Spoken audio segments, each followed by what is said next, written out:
how to redeem Steam gift cards. So that is what I'm going to show you guys in this super quick and easy tutorial. So let's get into it. So the first thing that we need to do is to on this part, which is your username. All you have to do is to click on that.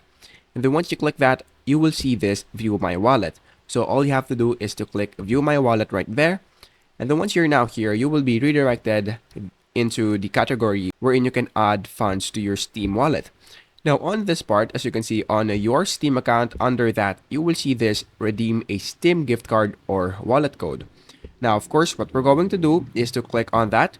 And then once you click that, you will see that we can now redeem Steam wallet code. And then don't worry, because Steam wallet code is also the gift card, which is right here. As you can see, if the gift card you attempt to redeem is not in your currency, it will be automatically converted if redeemable in your region. So all you have to do is to, of course, put the gift card code right here.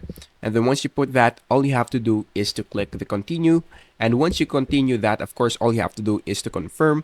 And then once you confirm that, the Steam gift card that you have redeemed will now reflect on your account. So that is basically it. So it will reflect right here. So that is basically it. That is how to redeem Steam gift cards.